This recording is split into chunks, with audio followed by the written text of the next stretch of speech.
Halo sedulur semuanya, berjumpa kembali di channelnya Lilik Wiji tentunya. Oke, dalam video kali ini kita sudah membahas materi yang baru ya, yaitu prioritas penggunaan dana desa tahun 2022.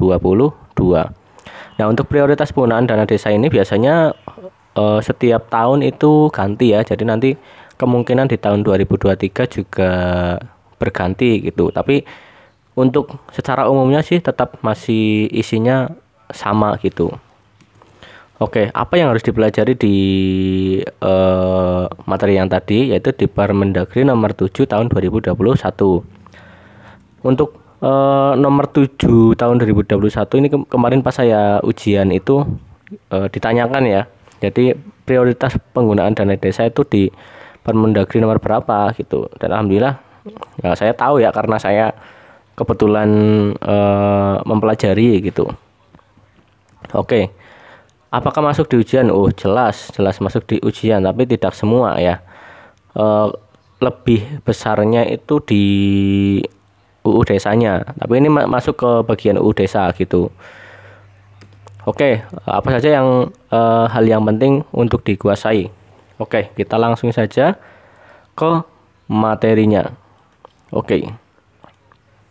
Ya, di sini sudah kita sediakan salinan Menteri Pembangunan Daerah Tertinggal dan Transmigrasi Republik Indonesia ya, Peraturan Menteri nomor 7 tahun 2021 tentang prioritas penggunaan dana desa tahun 2022. Oke, kita langsung saja.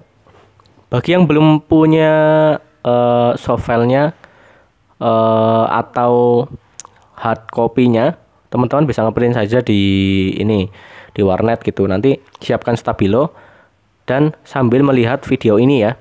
Nanti kita benar-benar review dari awal sampai akhir untuk hal-hal yang penting dan sering keluar di ujian gitu. Oke. Menimbang, nah ini nggak usah di itu ya, di stabilo. Ini nanti teman-teman tetap dibaca aja biar tahu maksud dari prioritas penggunaan dana desa itu untuk apa gitu. Kebetulan kan ini kemarin masih dalam situasi COVID ya, suasana COVID, jadi ini nanti akan membahas tentang COVID gitu. Oke, di sini masih di ketentuan umum sama ya kayak di UU desa, membahas desa, dana desa, kewenangan. Nah ini kemarin sudah kita pelajari, jadi skip saja. Kewenangan lokal berskala desa juga sudah dibahas, musyawarah desa juga sudah. Nah ini juga sudah. RPJM udah, RKP udah.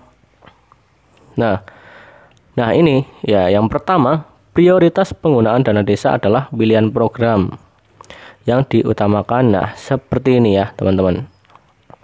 Nah, prioritas penggunaan dana desa adalah pilihan program atau kegiatan yang didahulukan. Nah ini didahulukan ini. Nah, jadi kata kuncinya didahulukan begitu.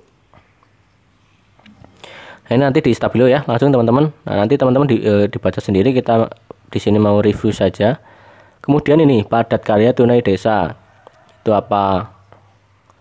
Padat karya tunai desa adalah kegiatan pemberdayaan masyarakat desa khususnya yang miskin dan marginal dan seterusnya. Yang penting kata kuncinya di sini sudah tahu ya, miskin dan marginal itu kata kuncinya gitu. Jadi nanti kalau menemukan kata-kata ini langsung bisa menjawab ya, itu PKTD atau padat karya tunai desa. Nah di nomor 16 ini ya, pandemi COVID-19. Nah ini seperti yang saya bilang tadi ya, membahas tentang COVID ya. Pandemi COVID adalah bencana yang disebabkan oleh faktor non alam, yaitu coronavirus bla bla bla bla. Kemudian desa aman COVID ini juga dibaca saja ya teman-teman. Desa aman COVID itu apa? Itu. Nah yang penting ini bagian bantuan langsung tunai dana desa. Ini pasti teman-teman ada yang dapat ya, PLT DD. Nah ini apa? Ini penting ya karena memang tahun 2022 ini masih bergulir ya untuk PLT DD-nya. Jadi ini wajib dikuasai oleh teman-teman. kegiatan pemberian bantuan langsung berupa dana tunai ya. Bantuan langsung berupa dana tunai yang bersumber dari dana desa. Sumbernya nih dana desa kepada keluarga penerima manfaat. Nah, seperti ini model belajar saya ya dulu ya. Jadi hanya kata kuncinya saja yang benar-benar saya stabilo gitu. Jadi nggak semuanya. Jadi kalau sudah ketemu kata kuncinya langsung bisa menjawab gitu. Kemudian lanjut SDGs desa. SDGs desa juga ini teman-teman perlu dipelajari ya. Pembangunan desa untuk percepatan pencapaian tujuan pembangunan. Nah, seperti ini. Kemudian tenaga pendamping profesional ini sudah dibahas di materi sebelumnya ya. Jadi tidak usah. Oke, kemudian pasal 2 prioritas penggunaan enggak usah.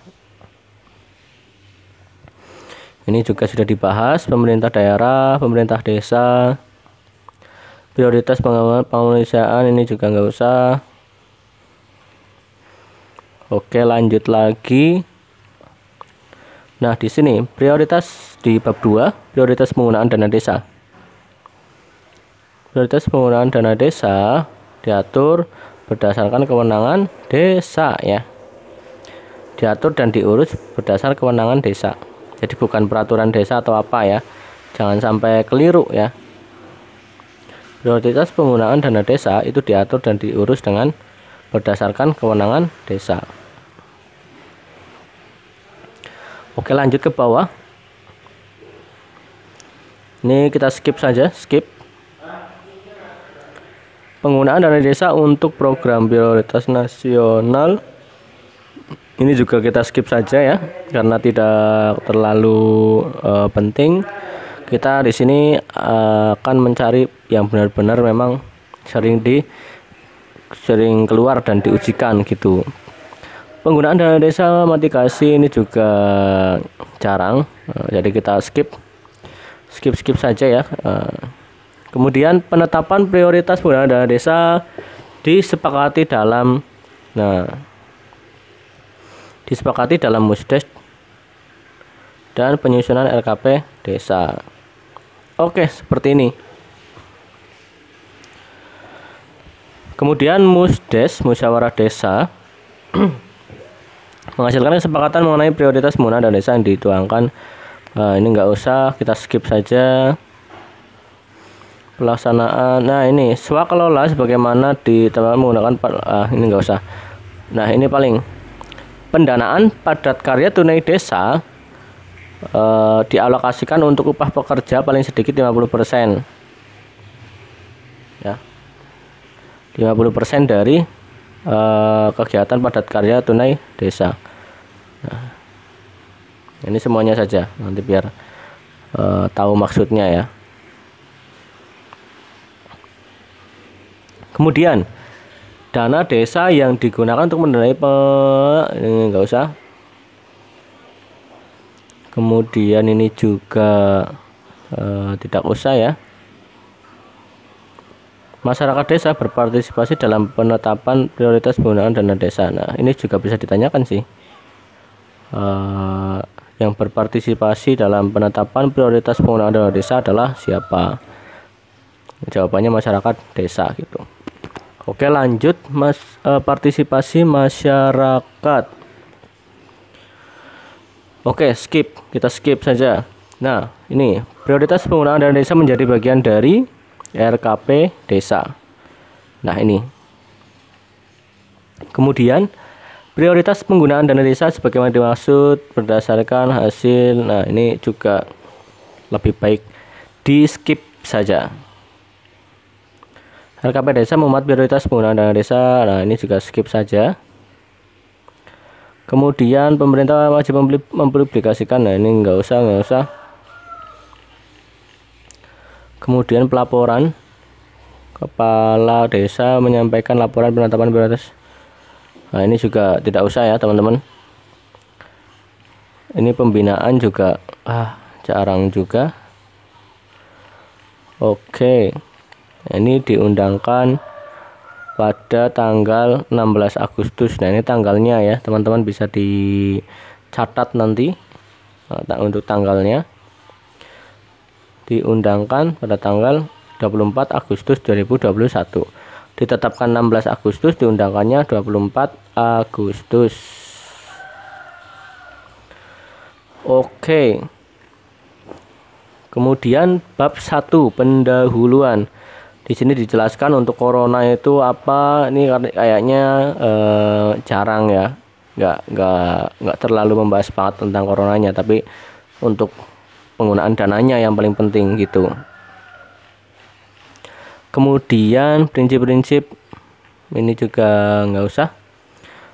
Kemudian bab 2 ya, SDGs desa. Nah, ini SDGs desa ini termasuk penting ya dan harus dikuasai ya. Kemarin pas saya ujian juga keluar nih tentang SDGs. Bab 2 Undang-Undang Desa memandatkan. Nah, ini nanti bisa dibaca ya teman-teman. Nah, ini SDGs 1 untuk apa, 2 untuk apa, 3 untuk apa. Nah, ini kemarin saya keluar dan benar-benar nggak tahu ya, karena saya pikir nggak penting. Nah, jadi nggak saya baca gitu dan nggak hafal. 1 desa tanpa kemiskinan. Nah, ini SDG 1, 2. Ini kan kayak males kita untuk membaca seperti ini ya. Jadi kemarin memang saya nggak tahu di bagian ini, tapi keluar nih kemarin pas ujian sekdes gitu. Kemudian upaya pencapaian SDGs karena penggunaan dana desa, ini nanti bisa ini dibaca saja ya teman-teman. Bisa dibaca saja lah untuk yang bagian-bagian ke bawahnya ini. Kemudian pemulihan ekonomi nasional sesuai kewenangan desa. Ini juga nanti teman-teman cukup dibaca saja 1 atau 2 kali ya.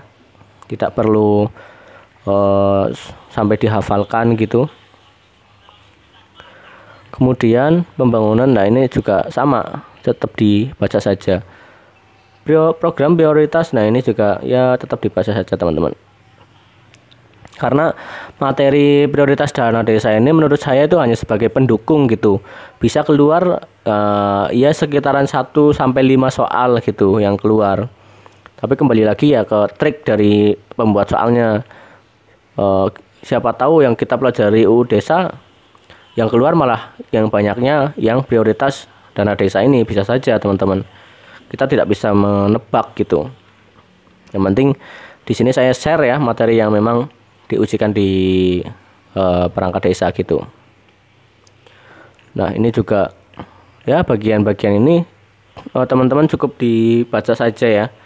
Insya Allah nanti kalau dibaca insya Allah paham gitu. Yang penting kita paham konsepnya gitu.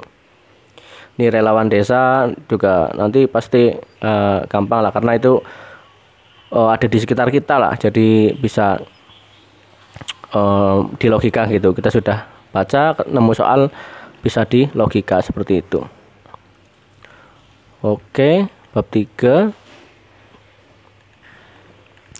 ya sama. Ini yang memang yang penting itu di bagian awal-awalnya saja ya teman-teman.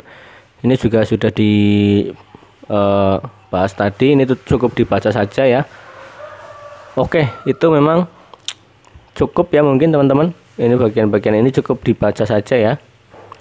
Nah, ini juga pembinaan, kemudian layanan ini ya. Oke, berarti cukup seperti itu saja ya. Ini hanya 1 video jadi untuk pembahasan materi ini, dan teman-teman tetap harus dipelajari ya ini, walaupun hanya sebagai pendukung, tapi kadang keluar ya 1 sampai 5 soal, dan ini benar-benar sangat berharga ya, karena 1 poin itu benar-benar berharga. Dan tadi sudah saya kasih tahu ya untuk bagian-bagian yang penting dan yang perlu dihafalkan dan yang sering diujikan dan keluar pada saat ujian. Oke, semoga bermanfaat buat teman-teman semuanya, dan selalu semangat, jaga kesehatan. Bagi yang mau ujian, jangan sampai belajarnya terlalu keras ya, sampai malam hari, dini hari, tidak perlu. Cukup sehari bisa 3 pelajaran, 1 hari itu dipelajari 1 atau 2 jam gitu.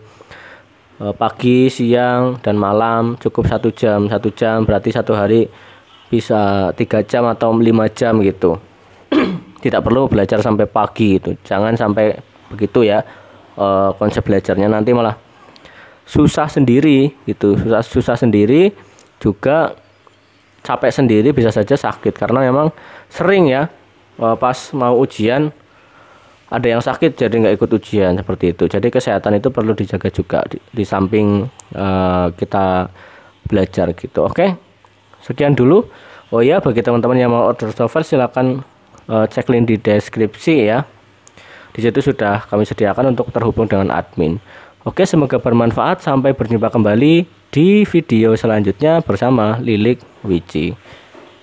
Bye bye.